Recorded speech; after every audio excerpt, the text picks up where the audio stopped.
year 1860. And that was by a woman named Sibylla Lash.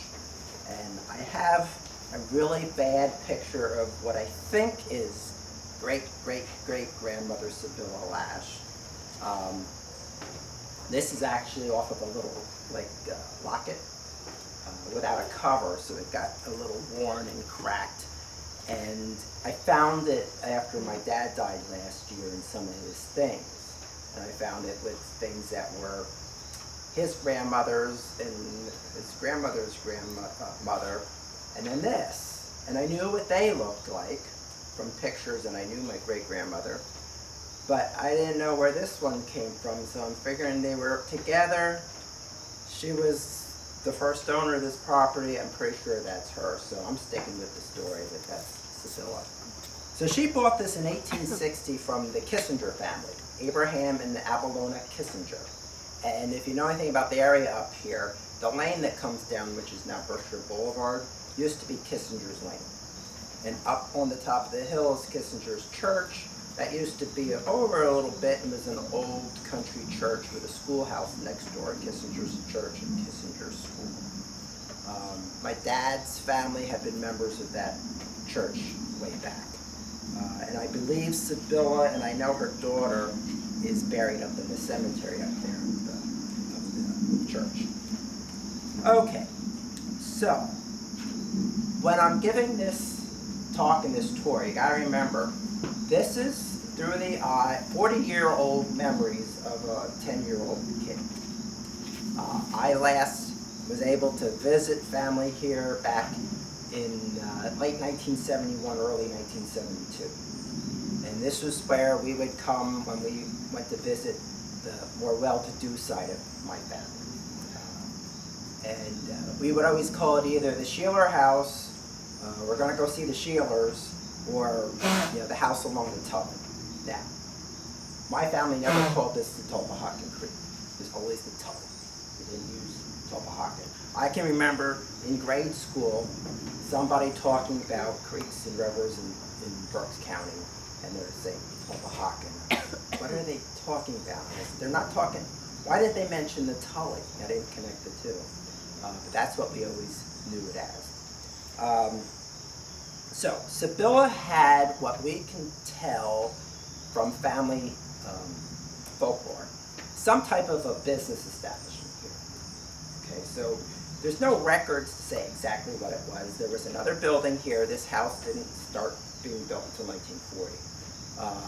But in the late 1930s, when my grandparents bought it, they said there was an old dilapidated building of some sort. And for years they would say, oh, she had a store. Well, I found out the store was somebody else's store, and that was up on the hill. But that it related somehow to the canal. Now the canal in those years went right through here, right where I'm standing. All right down the front of the wall there. And then back here a ways there's a little footbridge and a bike bridge. That's where the canal actually crossed from the other side. So if you ever took the county trail from like Reaver's Bridge and then Grings Mill and Red Bridge and Grings Mill, that's all on the other side of the creek. Then what happened is there was some type of a structure that carried the canal like a arched stone bridge of some sort across the Tulpehocken Creek, and then that paralleled down here. And from here it went into the Schuylkill Canal in Reading. So, from what we've been able to determine, Sibylla may have operated something more of like a roadhouse, a saloon, a bar. I said maybe it was a house of ill repute. I don't know. I just don't know for sure. Because they did, if you look in the zoning ordinances of Wyomissing, back in the early 1900s when Big Wyomissing was laid out, it does say no houses of ill fame on one of the exclusions. So maybe that was. And this occurred to me in putting details together because I've always heard they had one of the really big wall-sized Regina music boxes. And they were commonly in like bars and saloons and things like that. I have a small one. Some of you might have saw I brought it to Heritage Days and things in Hamburg. It plays a disc about 15 inches wide, but they had these ones that played like a 30-inch disc, and they even had like quarters or nickels or pennies you probably put in back then to make the thing play. So she had one of those. It was given to her daughter, who was Mary Agnes Richardson. She was the next owner of this property, and passed down then to my great-grandmother, which was Ava Gromas. So it was always in women's names for quite a long time, from 1860 to the late 1930s. And the story that I always heard growing up was my Nana, my great-grandmother, she didn't want that thing, couldn't get rid of it. They chopped it up and burned it. They're worth like $40,000 today. You know, so when I heard that story, I thought, oh my gosh, if I would have had that, I would love to have it. First of all, I probably wouldn't want to sell it, maybe. But that kind of made the connection that there was something that was more oriented to recreation out here. Now you did have the canal boats coming, so you would have boat tenders and people who worked on the canal, so it might have been some type of establishment that they frequented too. Because this was pretty much out in the boondocks back then. There wasn't much around here. So, it's passed down from Sibylla to Mary Agnes Richardson, then to Ava Gromas, who was my great-grandmother, who I knew till a little bit past when this house was taken away. And then she sold it to her daughter, Maggie Sheeler, and my great-grandfather, who was William Sheeler. And a picture here of William. He worked for the Berkshire knitting mills. So here he is with one of the knitting machines that he designed. He held a lot of patents on the machines and the stockings. There's one patent I have there for machinery, and there's another patent that I found by Googling online for the elastic knit of stockings, ladies' stockings, so that when you bend the knee, it didn't bag. So that was a common problem years ago. That, you know, you'd buy the stockings, they were nice the first time you put them on, but you wore them a few hours and they started to get all baggy. Well, he came up with this special weave to eliminate that. And he had only ever went to the 6th grade, as far as he got in school. But he was actually some sort of an engineering genius to be able to design these things. And he worked his way up from just working in a textile in the Berkshire knitting mills with Mr. Toon and Mr. Janssen, the industrialists who built a lot of the Wyomissing industries. To the point where in the late 40s, when this house was new, Mr. Toon and Mr. Janssen would visit here. Now, my grandmother, she died in 1944, so she never got to live in the house. They started building it, they bought the land in 37 from my great-grandmother. They started building in around 1940. Then the war hit, and there was a big shortage of the materials and people to work on the house. So he did a lot of it himself when he could, and it took that long until it was ready to occupy. So my grandmother died in November of 44, so she just never got to live in this particular house.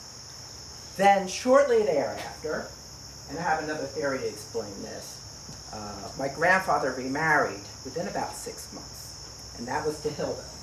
And Hilda's pictured in these pictures here.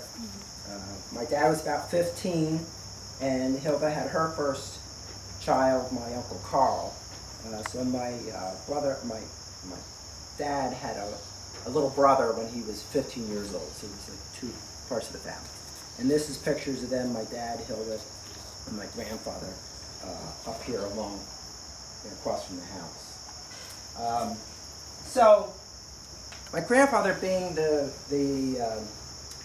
head guy in the factory at Berkshire Knitting Mill, at the tail end of World War II, besides him, you know, wanting to have a wife to take care of the house and take care of his son, I'm sure he thought of this very practical, because he was a very practical person. So, knowing that the guys were going to be coming home from the war soon, and probably scarf up all the available young women, he had pretty much his pick on the floor. So Hilda worked at the Berkshire Knitting Mills as a knitter. So I'm sure he just looked out over, you know, they would have the big factory window where the offices were, and they could look out over the floor and keep an eye on the workers. Probably said, send me that one, and let's see what we can do. And they got married shortly thereafter that. I used to always hear from my mom how terrible and scandalous it was that, you know, her father-in-law, you know, would marry 6 months after his wife died. You know, she thought that was awful. But as I look back, you know, he was a practical person and very, he didn't like to spend too much extra money, and he just looked for the best way to do things. That was an engineering thing. So I'm pretty sure that's his roundabout way of making sure he got a good wife before they were all gone. Okay, so my grandfather traveled all over the world for Berkshire Knitting Mills. So before World War II, they had factories and a needle plant in Germany. So he went to Germany a lot. Later, after the war, after things were rebuilt, but before the war, he learned how the Germans built houses. And if you ever travel to Germany, you see they are built really strong. Lots of reinforced concrete, even back 100 years ago, or some of the houses are several hundred years old. And a lot of them survived all the bombing during the war. They were damaged, but they could be rebuilt. So he learned those construction techniques. When I was in Germany about 7 years ago, and we went to Neuschwanstein, the castle, the very book castle, I was looking at how it was put together and the stonework and the construction. I'm thinking he had to have been here and seen these castles, how they were built, the way he built his little version of a castle. Okay, so we're going to take a little walk right now to the front wall of this house. I want to show you a couple things. I think everybody's going to get breakfast. I'm going to go out across the grass. Luckily, it's not raining.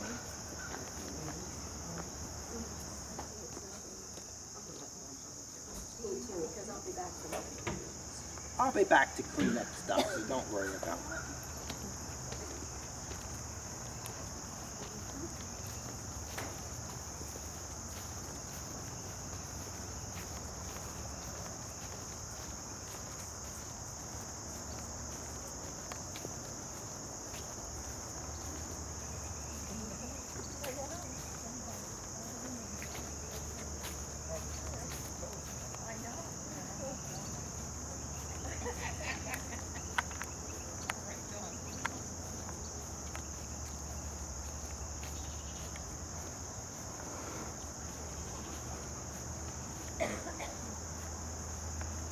Sorry to drag you out in the wet lawn, but there's a great feature in this wall I want to point out. Very interesting feature. So, anybody have a guess why the wall's here? Water? Floods. Yeah. This periodically flooded year after year before they built the Blue Marsh Dam and the water retention project that the Army Corps of Engineers built. So my grandfather, being the engineering mind frame, he had calculated over the years what could be the highest flood level by looking at all the elevations, all the topographical maps to figure out, well, you know, the water's going to go so high and then it's just going to like spill out all over the farmlands around.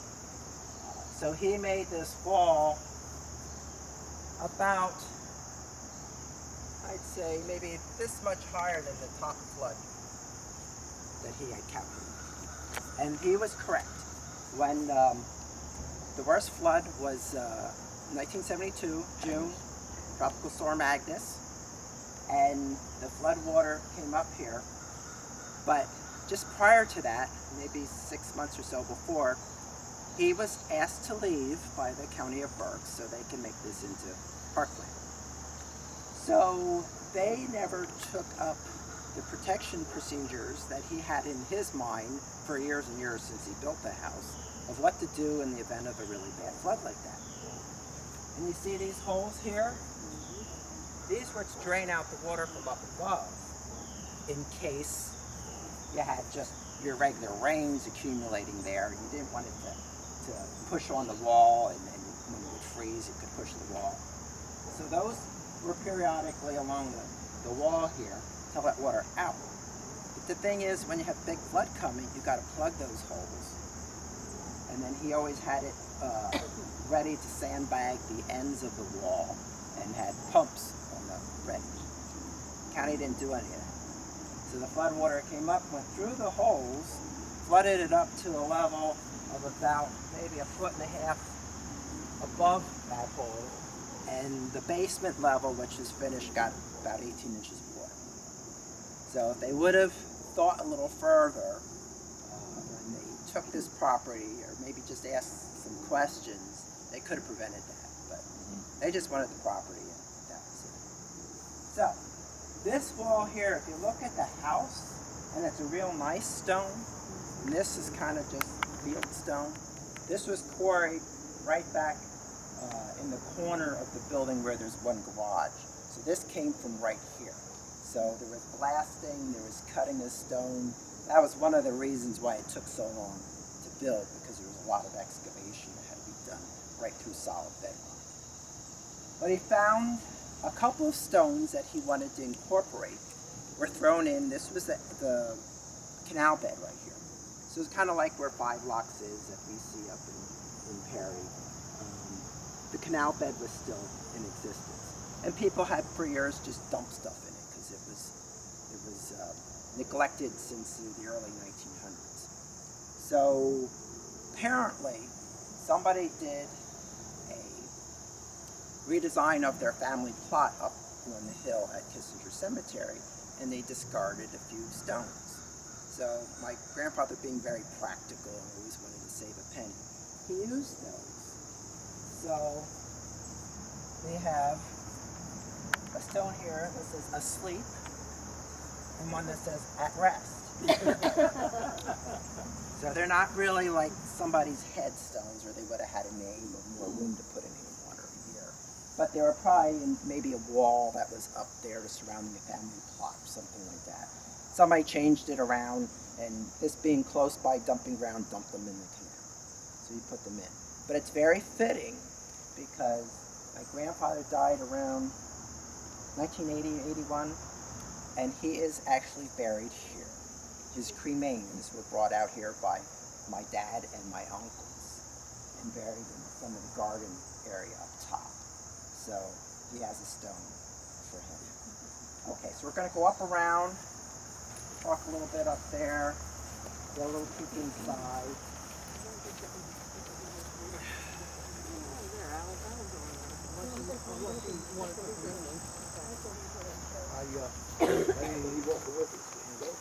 Now, if you have any stone walls like this, don't plant a big tree real close, because that tree was not there when my grandfather was here.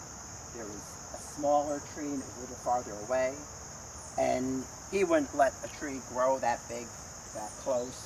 So I think he had cut down or pulled out maybe 2 or 3 trees over the years he was here and just put a small tree in. But the county let this go probably, might have been maybe the last tree he planted or they planted shortly after they took it. Affecting the wall. Yeah, that should be taken out and carefully the stump removed, and this should be at least pulled back in and pinned and re-pointed. So this is a little bit of the hill here.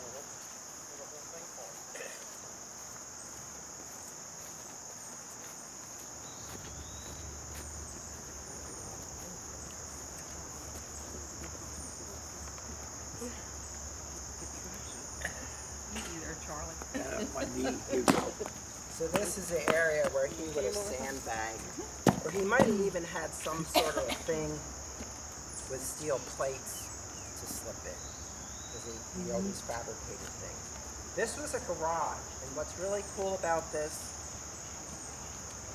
from right here, back along under this, behind this wall, is a tunnel. Now think of how cool it is for a 10-year-old kid to come out to grandfather's house and play around and have a tunnel, a real tunnel, to be able to like go in and out of. They have that blocked off now, that entrance. But you would actually enter the garage at the opposite end of here. You could come all the way through the house and then to this garage. This was where usually you would keep like the mowers and things like that. So,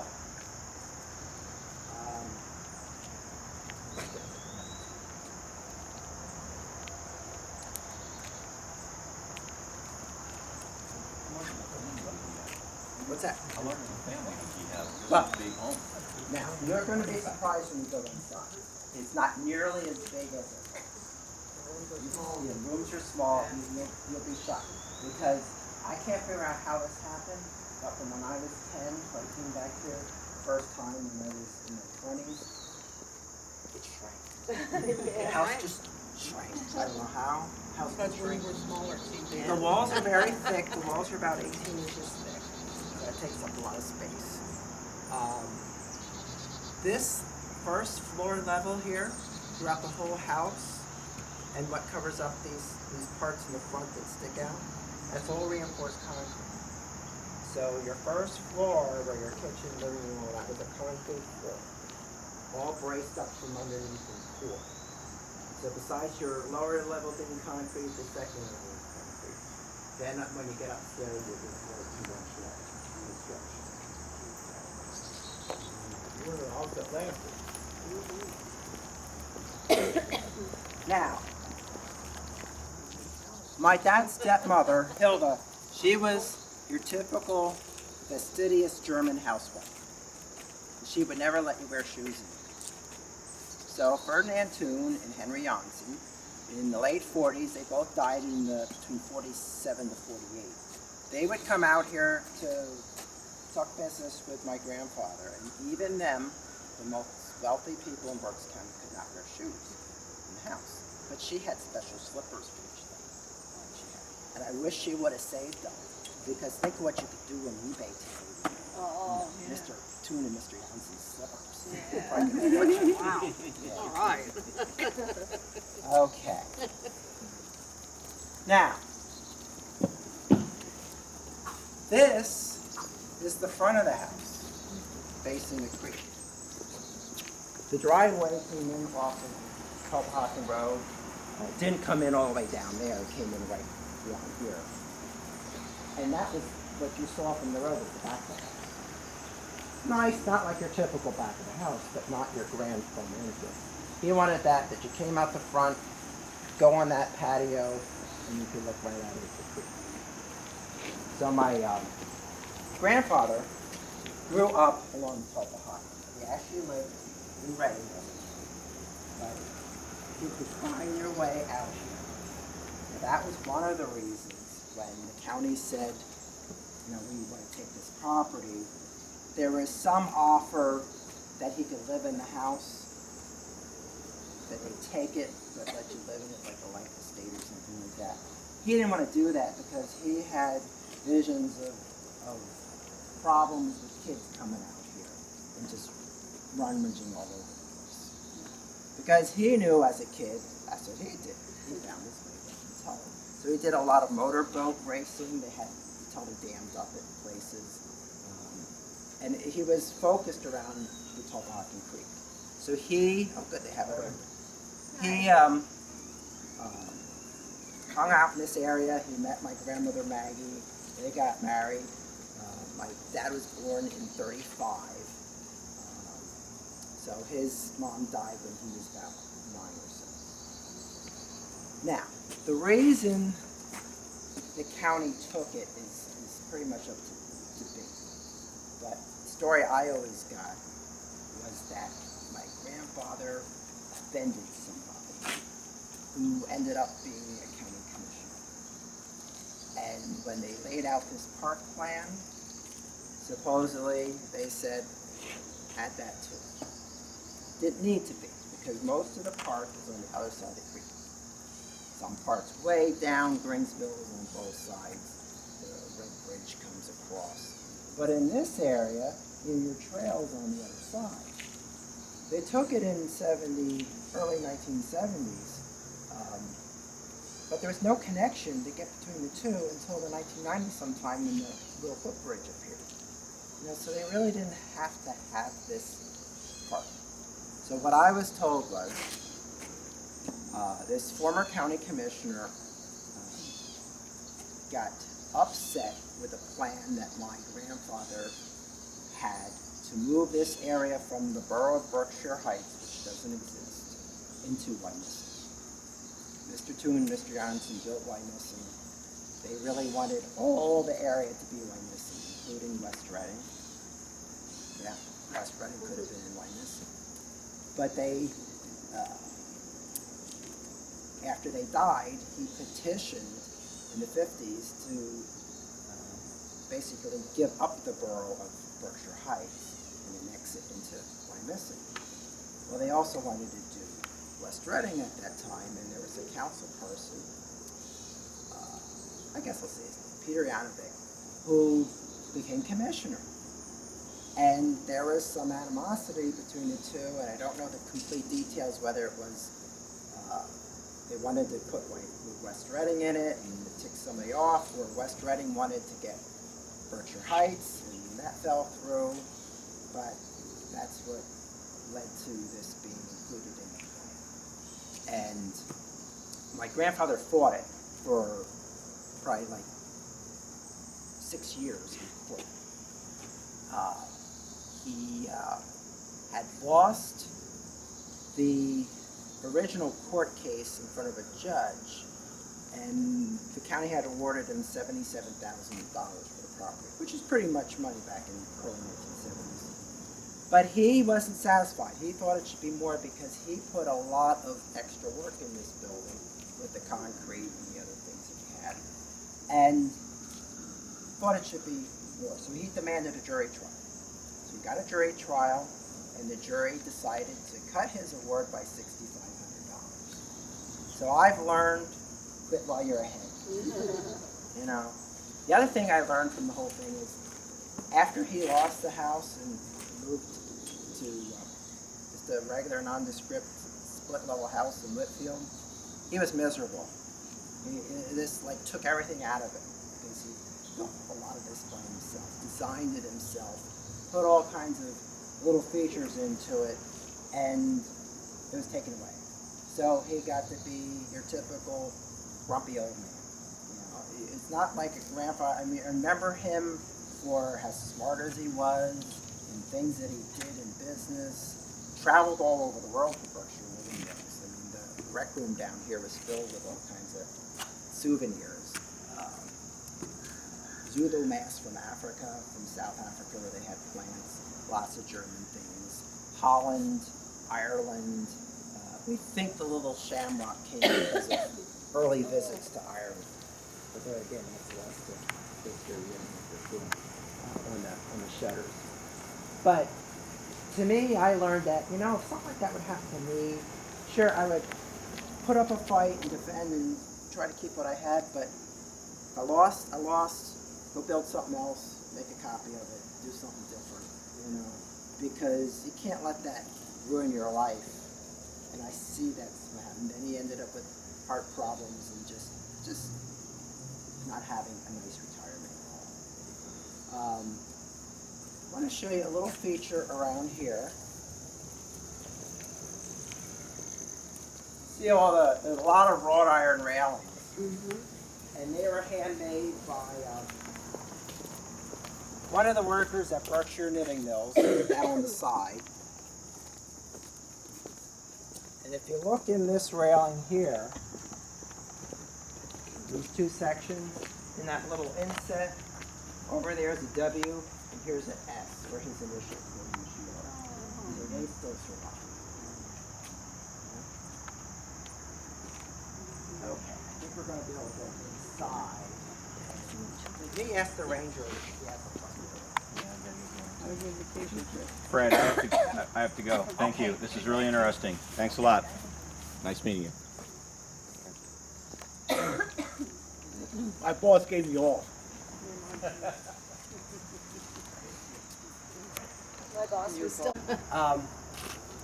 One of the things that I've noticed as I was coming out here to lay out these tours that we're doing, is just the thought of coming out here. I have to do it myself one morning. And sitting out here and having my morning coffee. Just Would be great. look out over the Yeah. creek. You know, I'm sure that's what my grandfather did, but he wasn't a coffee drinker. For breakfast, he would have brandy.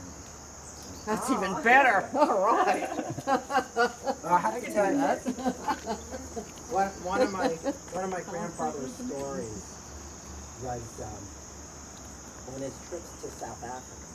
So he started flying to South Africa in like 1940s.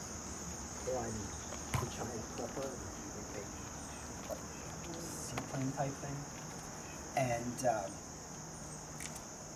he would always make the pilot tell him at the precise point where they would cross the equator. Because he would go into the lavatory and run the water. And the water goes always, I think, this way, but when you cross the equator, it starts to go. And he would actually want to see that change. And that's been immortalized now in an episode of Bart Simpson, where The Simpsons, where Bart is doing crank calls to Australia. And he racks up this huge phone bill. And somehow Homer Simpson, they go over to Australia and they see how the water changes direction. So that's been immortalized in TV. Pretty good. So we're going to go in here. Now, when I would come out here as a kid, this layout of the house and the furnishings was like right out of 1945. So I often said, I grew up in the 60s, but in the 40s, because most of the family had old stuff. Now, you don't get quite that impression, but you just kind of have to look at it in that kind of era, because it's pretty much opposite, and they tore up a lot of things, which I wish they would restore to how it looked back then. He would have never let this paint get like this. He was meticulous. Yeah, you have a few blemishes in the paint and you'd have somebody out painting. Now, he would always use guys on the side from Berkshire Knitting Mills, but he wouldn't take advantage of them. He wouldn't have them like some factory owners I've heard will make their workers come out and work on their personal property. He would hire them on the side, you know, they would do it in their own time, but he knew who was the best painters, who was the best plumbers, the best electricians. And we'd have those guys do that. That's why these railings were made. I can't find the man's name right now, but his daughter called me when she saw that this was in the newspaper and was going to do the tour. And she said, my dad made those railings. He worked at Berkshire Knitting Mills. He worked at Berkshire and then was drafted in Korea and came home, and it looks like that was probably around the time he made these railings. And they used to have been powder coated. You know how that works. They were sent to Prizer Painter Stove Works, which is still in existence, and powder coated them. So they lasted a long time before they started to rust like this. There again, that's pretty neglected. That needs to be sandblasted and painted well, because they can slide water. That place is what, still in Milmont? Yeah, I think that's where it is. They make the very expensive stoves. Yeah. Okay, so we'll just go in and take a quick look at it.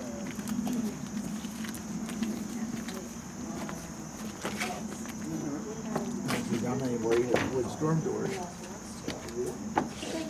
Yeah. So we had the main entry hall, and these were archways. You can see that? At the Yeah, I top? can see that. And I guess for the county, for using these for various offices, they wanted doors, so they just kind of obliterated that and put doors in. And then did things which really... Yeah, fluorescent lights I didn't have. Fluorescent lights and wire mold all up the walls, across the ceiling. Yeah, that's just not right. Yeah. Now, I've been noticing Especially not to you. something my grandfather would have been really upset with is you're starting to see the plasterboard pieces. This was plastered in good plaster, but at that time they would take 16-inch wide by, I think, 4-foot long pieces of plasterboard. You put that over your rafters, and then they would put the cement plaster over that, and then they would put the finished white plaster on. But for some reason, I don't know if it's the humidity level in here, you're starting to see all these joints. That was never like that years ago. He would have been really ashamed to see that. So these really should be skim coated and fixed up. This was a living room. Yeah, this was the living room. To me, it seemed much bigger without a great big table in it. Yeah. But down at that end was a huge television for those days. I mean, the thing was probably as long as that table going that way. Wow. But there again, huge television with a screen. Little screen, yeah. But it was color. We didn't have color at home, but they had color. It probably had the radio and the, Yeah, it had the radio and the phonograph, as they would the whole call it. thing, yeah. And if you look, he did treatments in the construction that were pretty typical of like the 1930s and early 40s, where you would have your plaster just roll right across from the window and set back in with very little molding and things like that. a nice broad windowsills. Yeah, big windowsills because of the really deep Yeah. stone, I like that. and the radiators set back into the wall. No insulation between the stone and here, because he did a cost analysis of that versus his coal, and found it wouldn't save him any money to spend the money on insulation. Now today, you would have insulated it to death, so you can save on the heating costs. But back then, coal was cheap.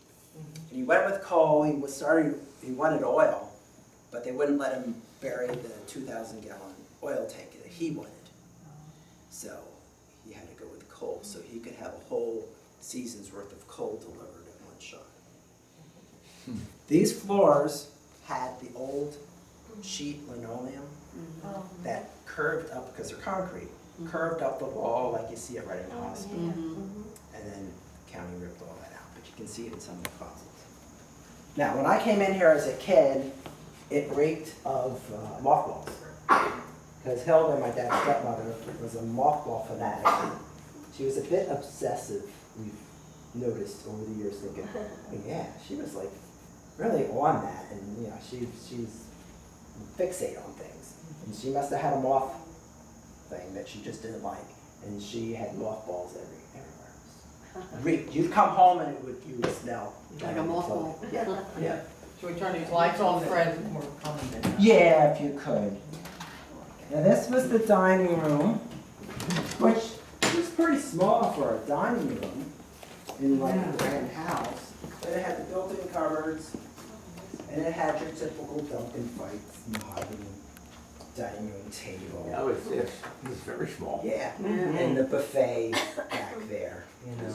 And they did a lot of entertaining, but, you know, the rooms were small. I mean, my house seems way smaller on the outside, but I think I have bigger rooms than this.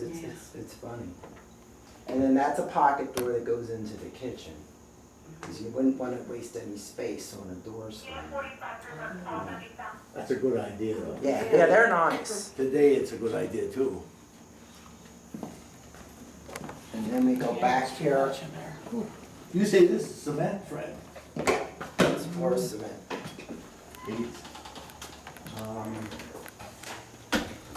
In this closet, and the lights go on when you open the closet doors. There's little switches in there.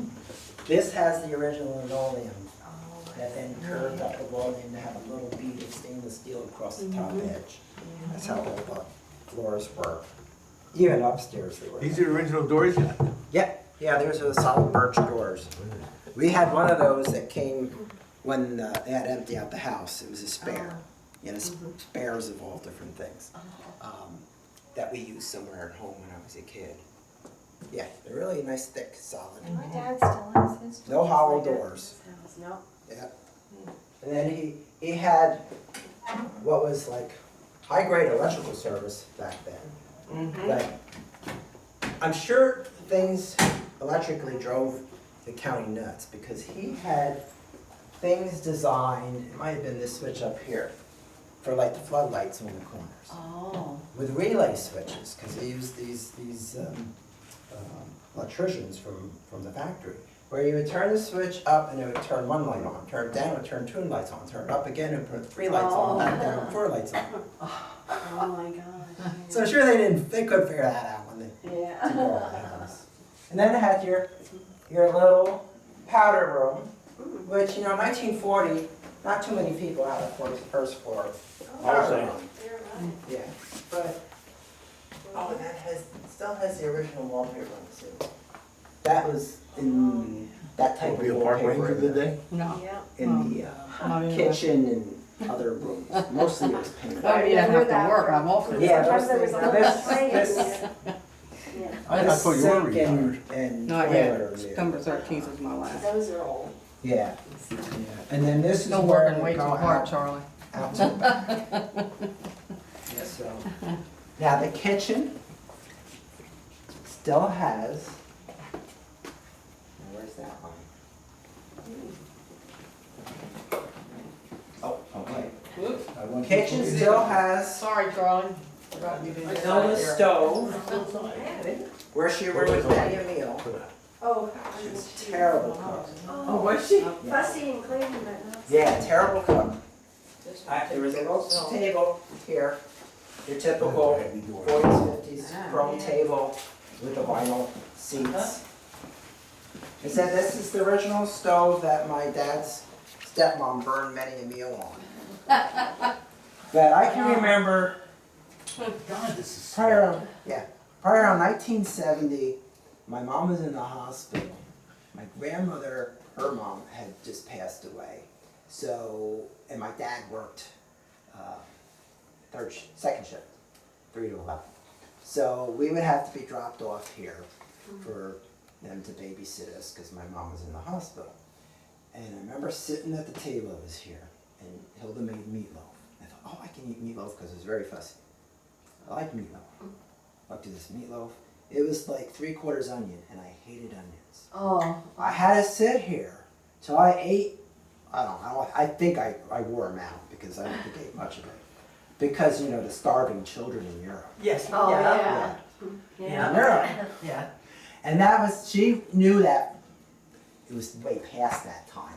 But her mother was Yugoslavian, ethnic German. Oh. But she spoke German, Croatian, Slavic, I don't know, a bunch of different languages.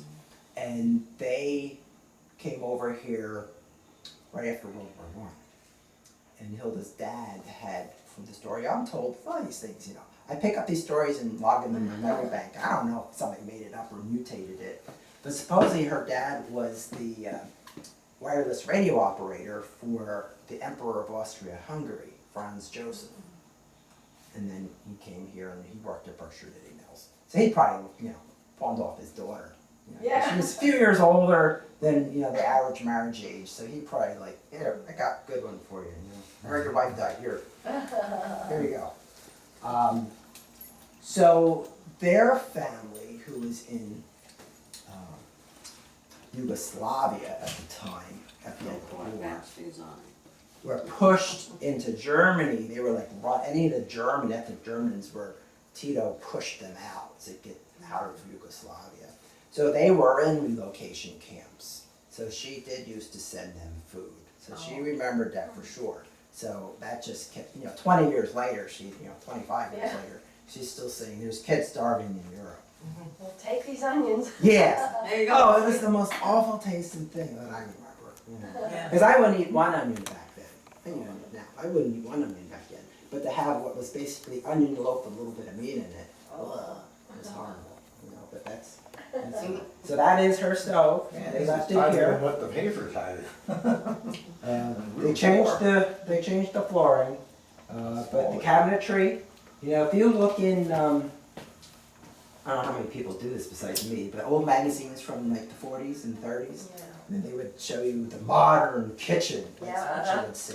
This is it, right? This is it, Yeah. you're absolutely right, yep. So my idea, I wish the county would do for this house, is this first floor level, restore it back. It wouldn't take a whole lot to how it was in 1940 to 1945, and use it as an interpretive of the home front years during the war. Have your different touches, like my parents would always tell me little things they did. My dad, his uncle was a civil defense air warden, and they would tell me about the blackout shades that were in the windows.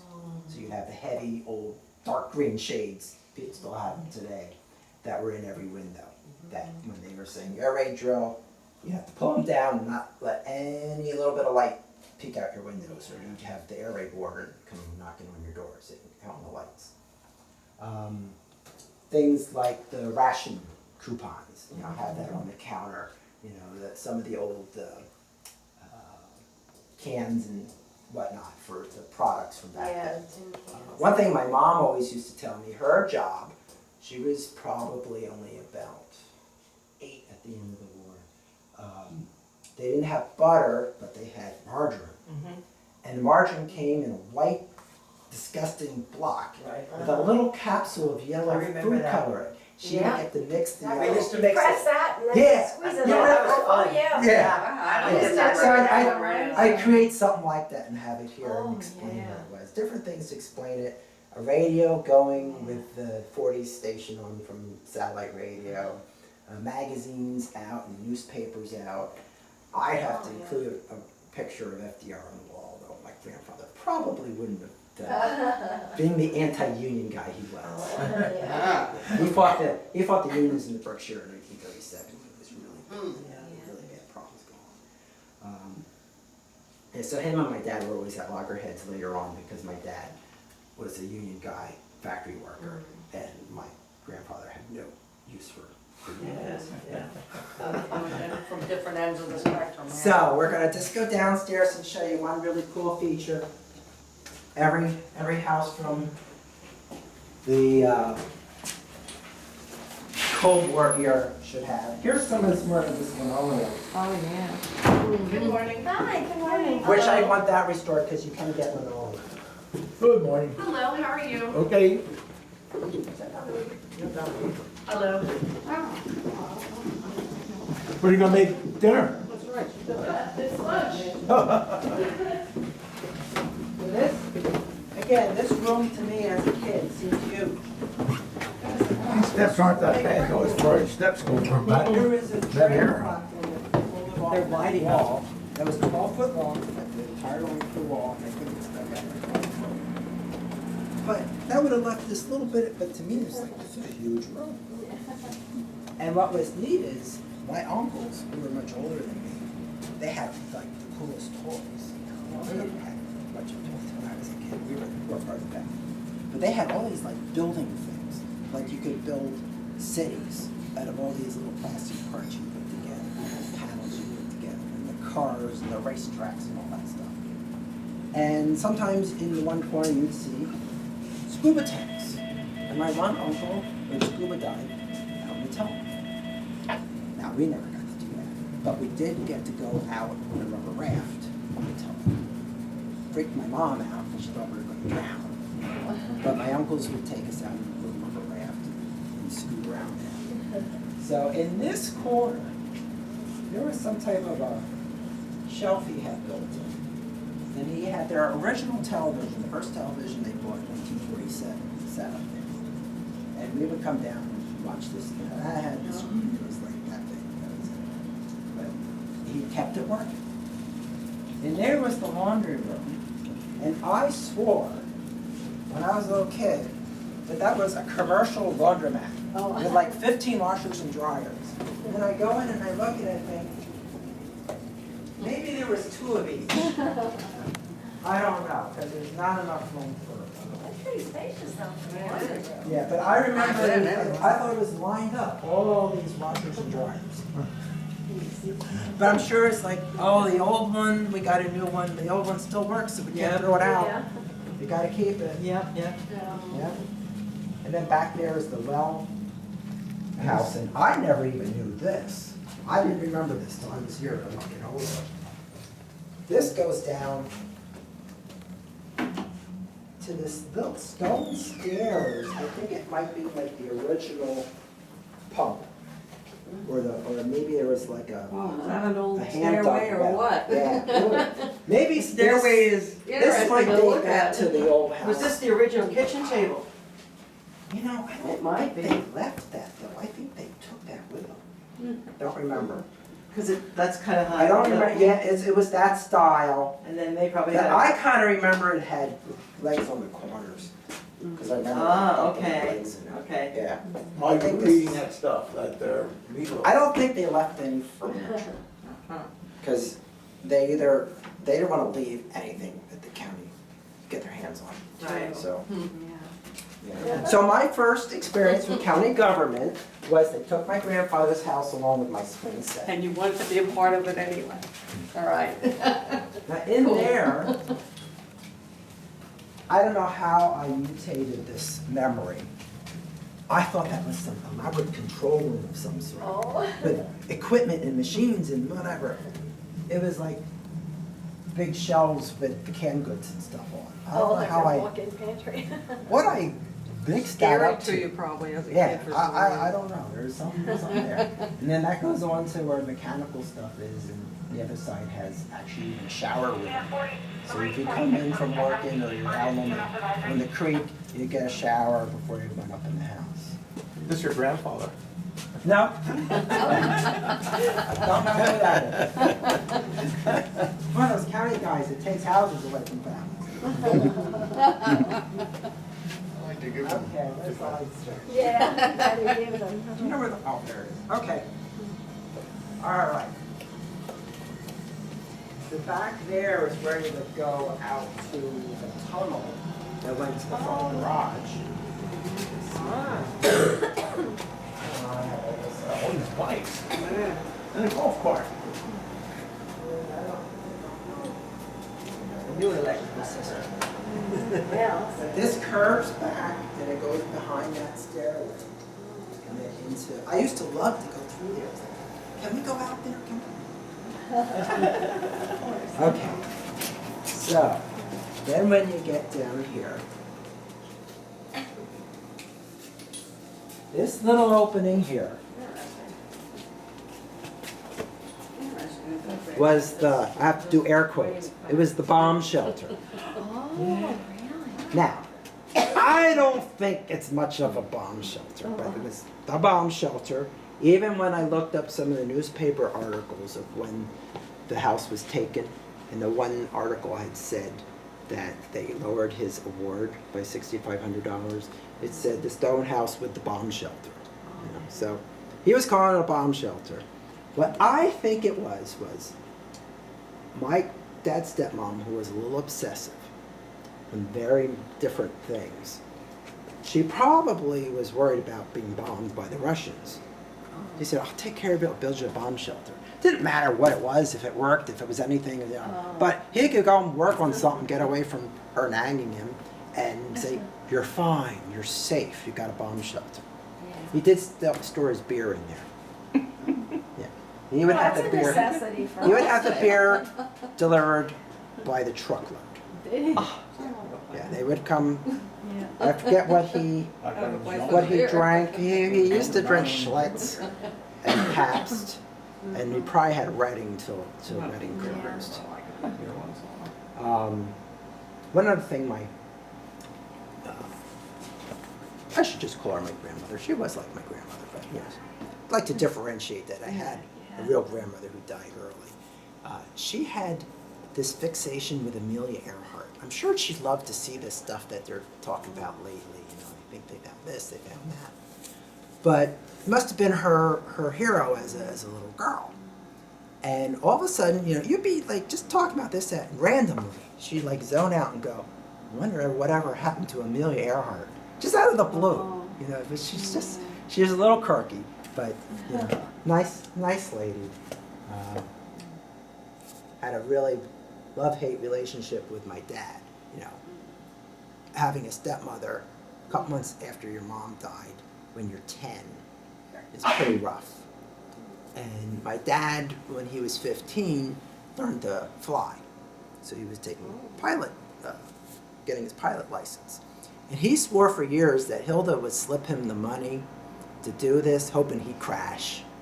Oh. He thought, that he couldn't figure out why, they had this at loggerheads all the time. But whenever he would ask for money for flying lessons, and his dad said, "Oh, that's too much money," she'd somehow find it for him.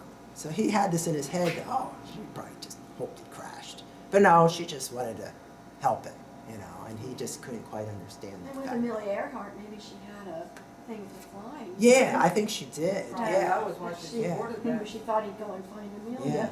Yeah.